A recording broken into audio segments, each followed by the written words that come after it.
The following is an exclusive presentation of WI Garden Media, the voice of Garden Talk Radio.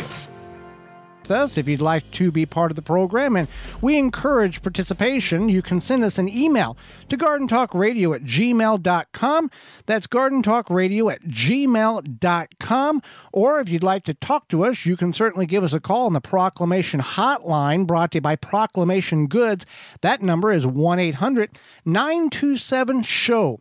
1-800-927-7469. Proclamation Goods creates cookware for the eco-conscious home chef. Their pans are non-toxic, have a lifetime warranty, and are made in Wisconsin. Their award-winning stainless steel Proclamation Dual cookware set is a 12-inch skillet and stock pot that doubles as a wok. Best of all, the skillet and stock pot hinge together to form a Dutch oven. It's 2 pans with the versatility of 10, empowering you to cook more with less. If you care about your health and strive for a more sustainable lifestyle, then Proclamation Goods is for you. Supplies limited, so order yours now at proclamationgoods.com. At proclamationgoods.com. And if you want to save a little money, I've got a coupon code for you for Proclamation.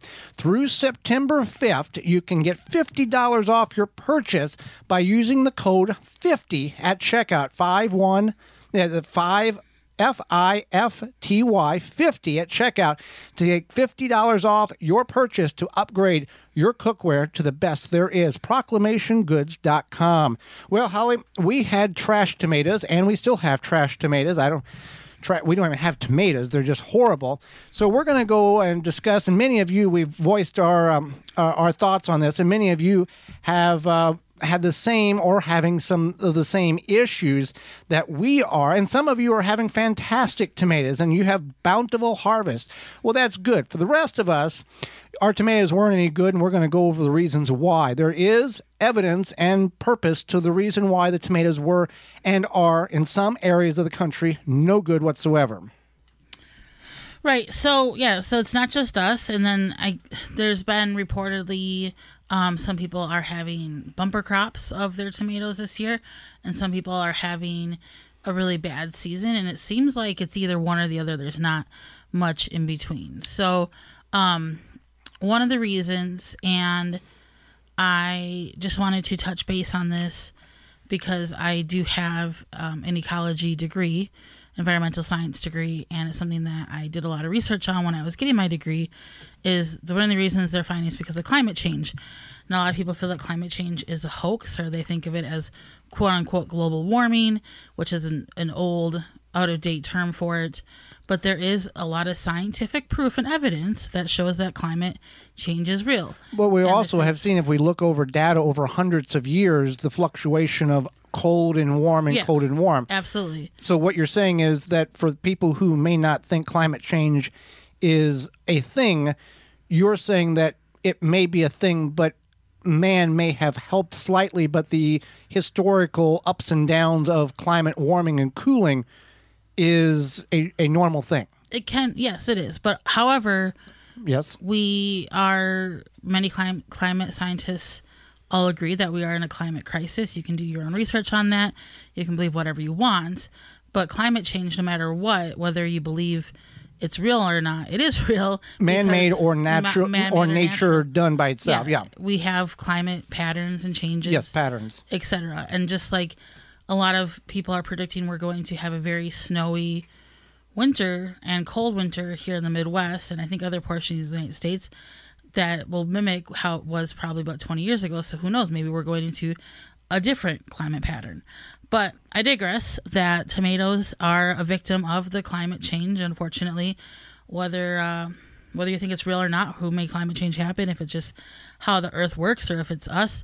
But because of that, as a result, a lot of the areas that were ideal for growing tomatoes climate-wise, like the Mediterranean, parts of California, parts of Canada, even parts of China, they had an increase in temperature, which slowed down a lot of their growth. And then there's other parts of the United States itself, like the Pacific Northwest, when they had that hot summer last year.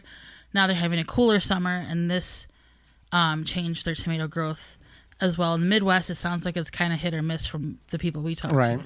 Yeah. And I've seen everything, even down in Texas. follow some groups there on the social media platforms, and it's kind of patchy here and there due to, and we thought it was ours for just a couple of weeks, that our plants were stringy and not very bushy at the big garden, and then we thought, well, we did bring compost in. We have planted them in the same spot a couple of years, probably more than what we should have, but we did add the same plants that we started indoors in the front yard here at the studio, and they are still short, stocky, not doing very well at all. So it had, and then we talked to we talked at the Wisconsin State Fair a couple of weeks ago, and an individual came up to me and said that they just picked their first 3 early girl tomatoes about 4 weeks past when they should have.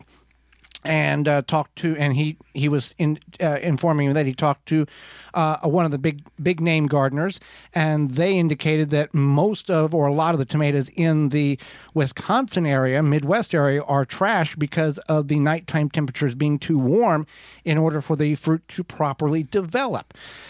So that also with watering issues, if you don't have an irrigation system, and we have an irrigation system, it didn't help one way or the other.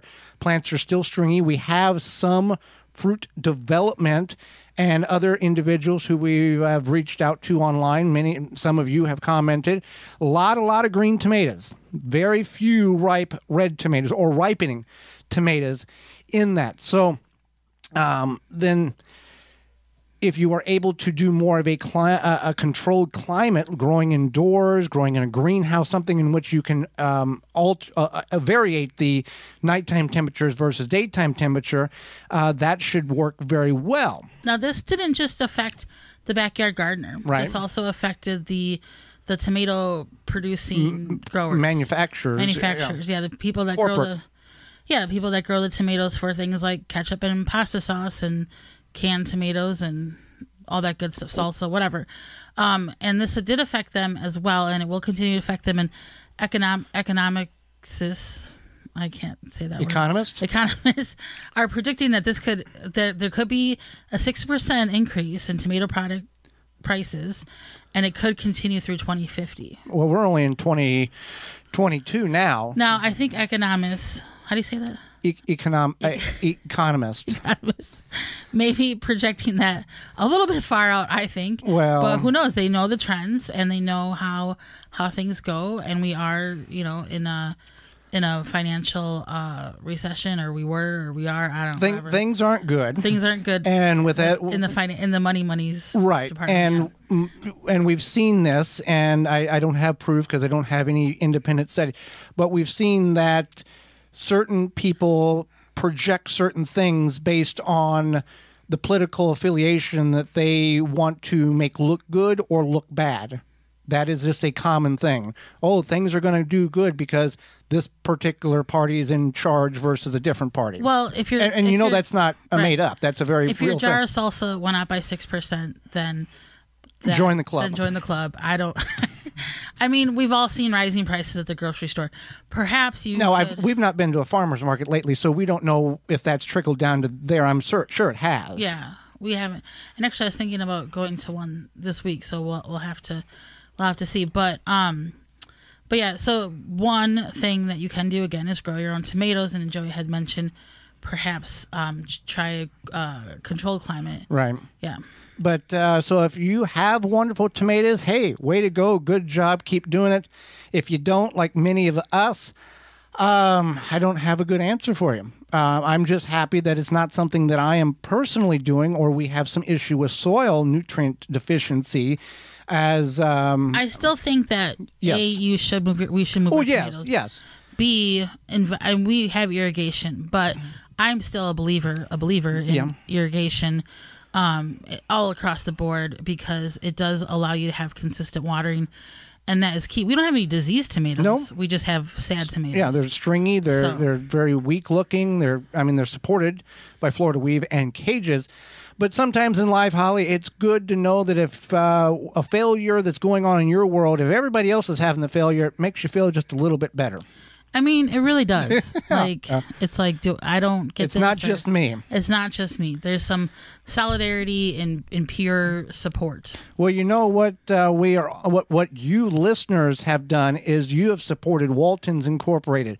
Everything but the meat. So much so that they have already committed to next year to be part of season 7 of the show. And we're really excited about that. We're glad to have them back. For those who don't know, what is Walton's? What do they have? Walton's has everything you need to make delicious meat products, except for the meat. Yes. So you can get all the equipment, seasoning, supplies to make sausage, turkey, any other meat product your way to your high standards. They have a learning website called meatgistics.com to help you make the best finished product. They have meat grinders, mixers, sausage stuffers, spices. We got a little hamburger press deal from them. Anything you need in the kitchen, they probably got it. Meat thermometers, all that good stuff. And that's Walton's everything but the meat. You can use code GROW50 to save 10% off your orders of $50 or more and get free shipping. Absolutely, yes. Thank you for doing that. And continue to go back for more of your needs from waltonsinc.com. GROW50 to save 10% off those orders of $50 or more. For more information, please visit thewisconsinvegetablegardener.com.